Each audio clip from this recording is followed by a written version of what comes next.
should do.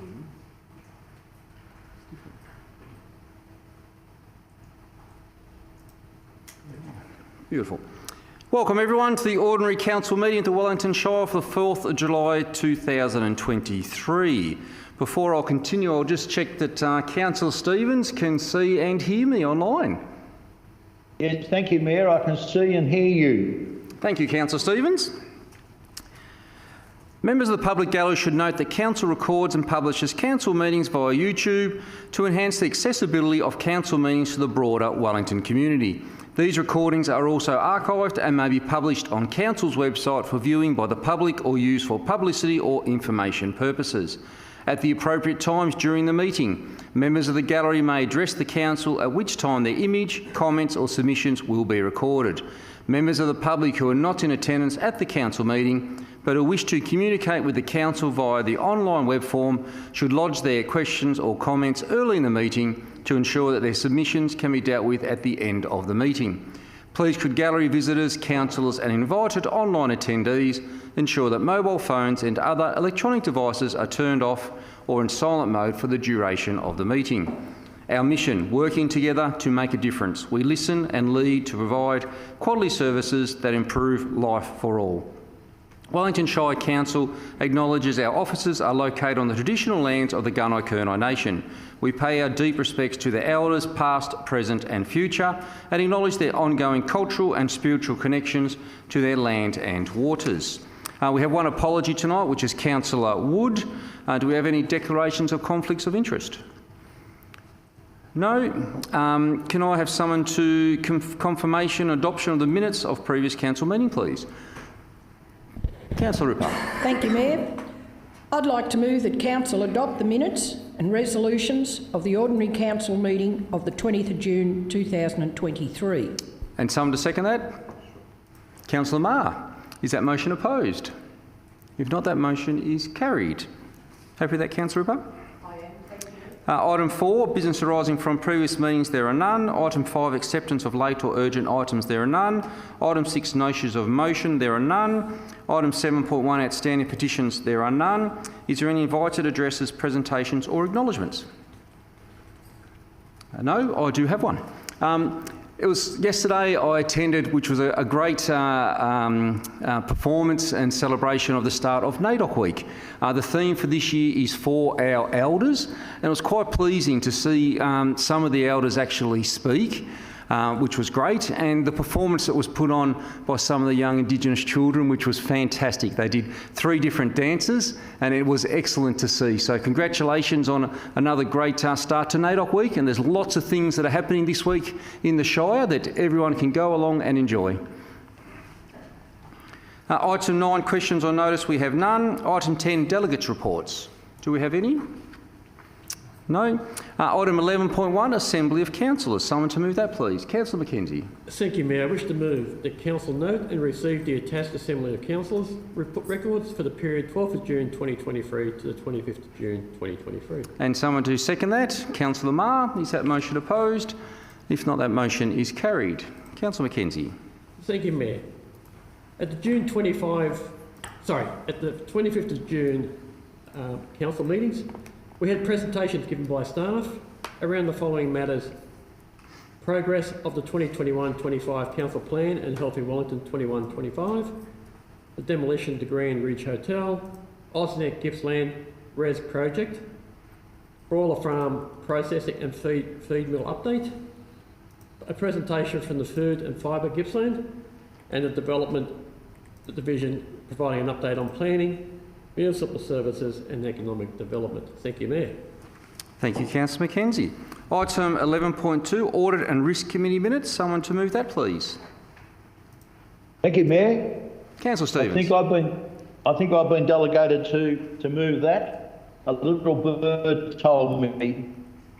So I would like to move that Council receive and note the minutes in brief of the Audit and Risk Committee meeting 1st of June 2023 as attached, and the confidential attachment Audit and Risk Committee minutes of the 1st of June 2023 and item 2 in the agenda as set out. Thank you, Mayor. And someone to second that. Councillor Ripper. Is that motion opposed? If not, that motion is carried. Councillor Stevens. Yeah, thank you, Mayor. At the last Audit and Risk Committee meeting, we had a brief presentation from the external auditor setting out the details of what is expected in the external audit for this year, for the 2022-2023 annual year. I don't think there's anything that's totally different for this year. We did have a brief discussion with the external auditor about, things that come out of the Vargo at the last minute, which we had a couple for last year, and hopefully that won't reappear this year. We also had a report from the from the internal auditor on the business continuity planning and disaster recovery component of council's business. There was one moderate recommendation and 4 minor ones, so they are all being attended to. The Audit and Risk Committee also reviewed the internal audit program. At the moment, it's actually for the period 2022 to 2026, but we had a look at what we expect to achieve this financial year and also over the next couple of years. The Audit and Risk Committee also had a good discussion on the review of strategic risks, and of course that was also as part of our Audit and Risk Committee review of the new risk management framework, which has been endorsed. Just going back to the review of strategic risks, there was agreement reached that there was one. I think we had 11 strategic risks already, and in discussions there is now going to be a 12th item added to strategic risks. I think that work, of course, is ongoing, and the Audit and Risk Committee will be reviewing the risk management program every 6 months. There was a further discussion about the occupational health and safety program, and our consultant is now working with management to do a review of further items and matters that need to be considered in relation to occupational health and safety.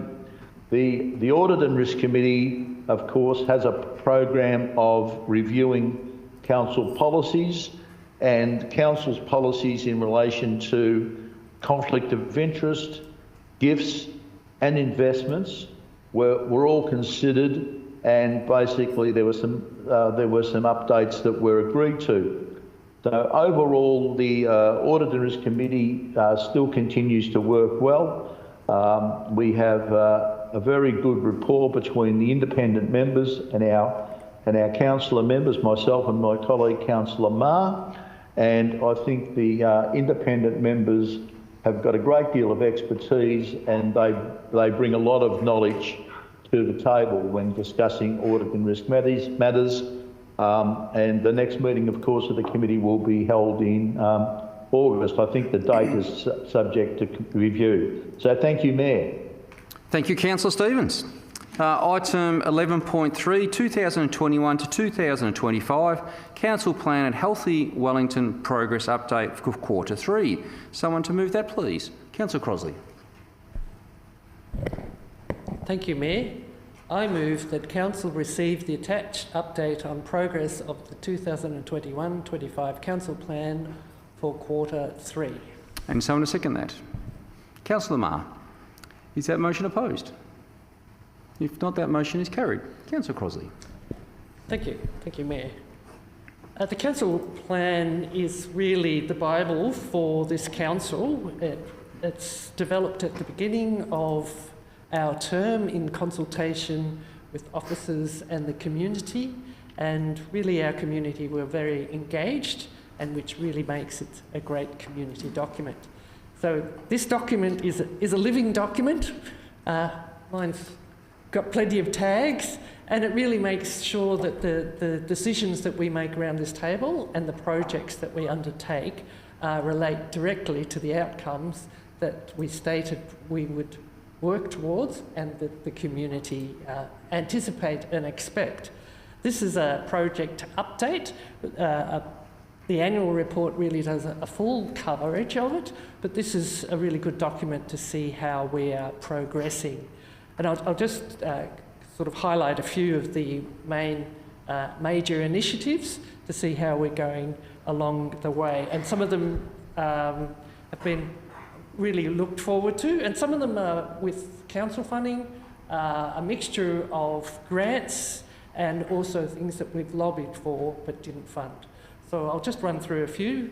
The key projects was the completion of the Nakumbaluk Environment and Cultural and Education Centre, which was opened the end of the year, 2022, which has been just about projects and programs running through that on a weekly and just about a daily basis. It's been hugely successful and well-loved additive to the Botanic Gardens and Lake Guthrie Precinct. And as part of NAIDOC Week, it's going to have the community event hosted there on Wednesday. The other area in the environment and climate change has been the rollout of the progress of the electric vehicle charging stations. We've got one here in Sale at the building here, the one in Yarram,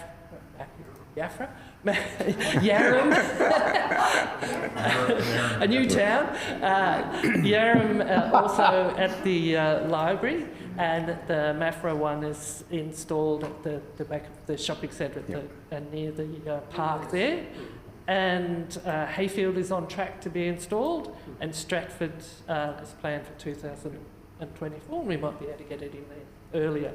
Also in that area, the installation of solar panels for community facilities is about 50% in our target so far, and the urban forest is progressing well at 65% rollout of that, and we've had a bit of media in the papers about the successes, but also some of the vandalism that's happened. But really, it's a very important thing with climate change that we make sure that our urban streets have some shade and some cover, and good for the birds as well.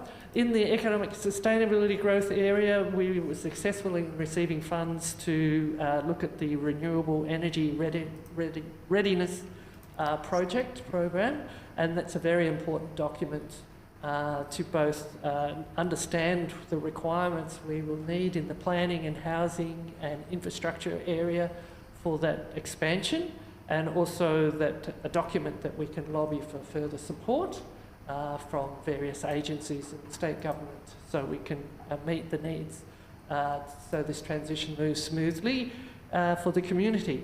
The other areas of concern is the Yarram and Hayfield timber transition. We've been working on the development of the local development strategy. They may need to revisit that in the light of the new announcements of the cessation of the early cessation of the native timber harvesting. So there's a mixture, as I say, of studies and actual infrastructure.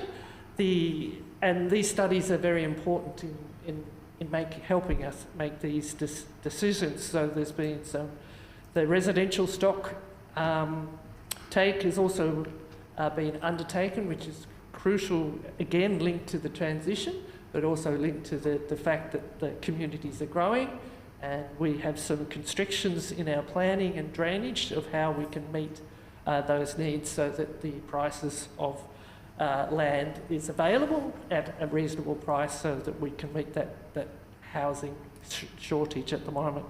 But there's also infrastructure things like the York Street streetscape upgrade. I think it says it's 75%. I think it's a bit closer than that.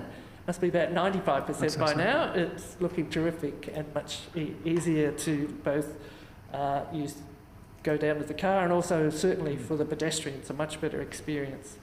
Another strategic plan is both the Mafra and the Sale growth area. So all of these things are key to and being laid out in how we're going to achieve our aim is to have housing stock variability and availability, and to improve the economic development of all of our communities. Another area is in the livability and well-being.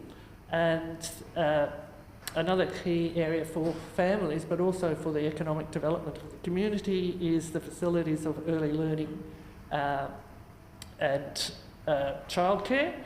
And so we've been developing a strategic plan on that, and it's also great that we've had success with the building blocks funding from the state government to develop the extra services that were required in Yarram, which will be ready in for the first term in next year, 2024. So that was a really good, it was targeted in the plan, and if you have the plan, as they say, you have the plan and the vision, you work towards it and you receive it. So just a few of those I thought I would highlight to say that this is not just done at the beginning of our term, it's really what we use all the way through, and it's a really useful document for the community to have a look of how we are assessing how we're going on achieving that. Thank you. Well, see, Councillor Crosley, we are well and truly progressing very well with our council plan. So now item 12, online comments. Acting CEO, do we have any?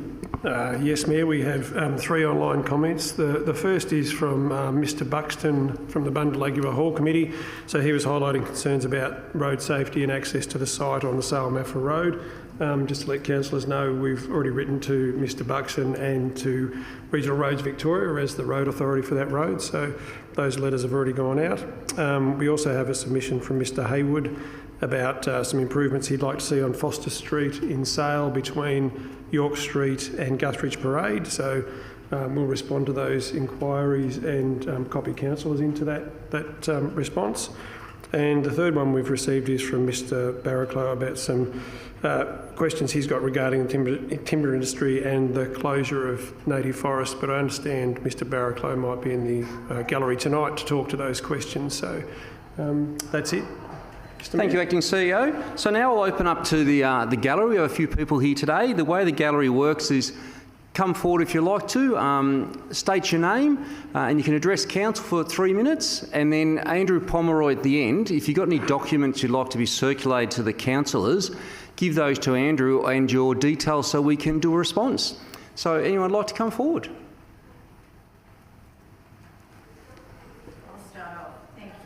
Oh, one second. Have we got the lectern on?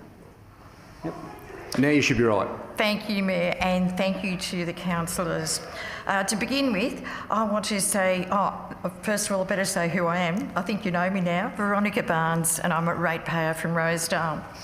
So I very much appreciate being able to attend these meetings to learn how council runs and to have the opportunity to speak. I want to thank you, Mayor, for your welcome response to my questions from this meeting on the 6th of June. I would now like to address a few issues in your email response. If you remember, I spoke of my disappointment that the Lord's Prayer is no longer recited at the beginning of council meetings. In your email, you stated that careful consideration had been given when your decision was made. I am responding with that same careful consideration, drawing on my 6 years of experience as a prison chaplain at Fulham Correctional Centre. In my experience at the prison, I found that those who embraced Christianity, and in particular those who learned to pray, were in a much better frame of mind and more likely to rehabilitate and reintegrate better into society. In your email, you also mentioned several times various forms of the word inclusive. I have to say this is a contradiction because I believe that in your endeavours to be inclusive, you are excluding a large number of the Wellington community. I feel excluded. I mentioned last month that the Lord's Prayer is a universal prayer that includes sound advice for all humanity. I have come to know this council as a welcoming and serving community. So this leads me to question how this decision was made.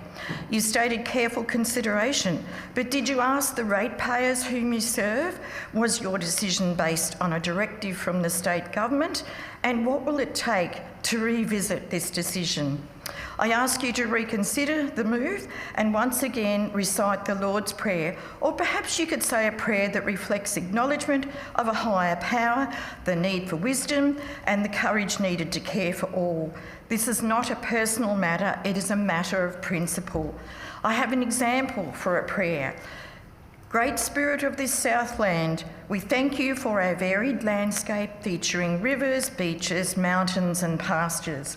Grant us wisdom to care for our land and for those who reside here. Guide us in our decision making as we discern ways to build a just community. Amen. And thank you again for your time. Thanks, Veronica.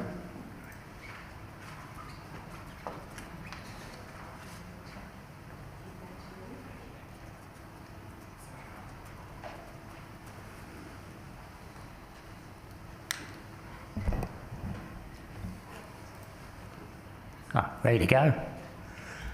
Thank you, Mr Mayor and councillors, for the opportunity to address the meeting, and thank you to your staff who sorted out the paperwork for me to speak.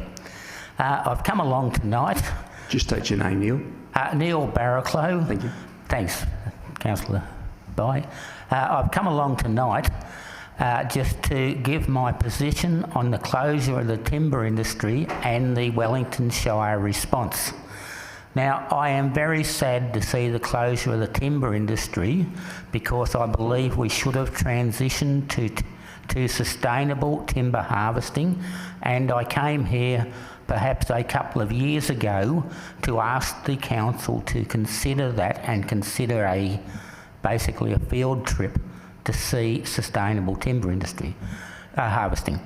And my position is I first went into the alpine ash country around 1959 with my father, who ran cattle up in the Spring Hill, Connors Plains area, and it was a beautiful, the alpine ash was a beautiful stands of alpine ash, and the alpine ash had largely been preserved from the 1939 and other fires from the Lycola Jamison Road through to Omeo by the cattlemen's management with low intensity burns pre-1939.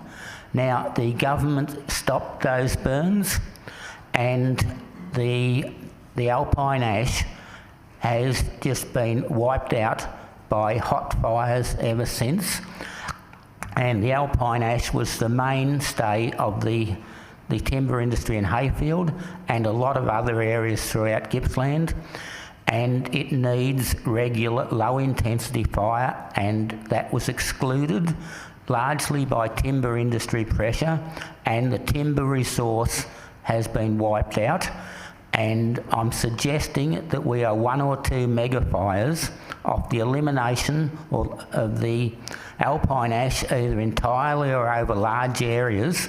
And not only do we have to stop harvesting the remaining old growth forests, but we have to return the traditional burning of the mountain cattlemen and the Aborigines before them to these stands, or it will be lost forever. Now, it's not sustainable. And the second issue I'm questioning with the transition to plantations on public land, where I assume the government will be buying farmland, what effect will this have on the rate base of the Wellington Shire, and what effect do the present plantations have on the rate base of the Wellington Shire? And that would require a per hectare comparison of the rate returns for plantations versus farmland. Now, I didn't expect those questions tonight, but I think they're reasonable questions, and if the Wellington Shire doesn't know the answers, they are basically flying blind. Thank you. Thanks, Neil. Anyone else come forward? Yep. Thank you for the opportunity to speak, Mayor and councillors. I'm Graham James, and I live in Gilliandale, in the middle of Gilliandale, at what was the Gilliandale Hotel. And my concern is that for some time now, a company called Synergy Wind has been trying to put what is now a small wind farm. It started off a fairly big one, but a small wind farm very, very close to a considerable number of houses. And the net result of that is that there'll be about 20 houses that will be uninhabitable.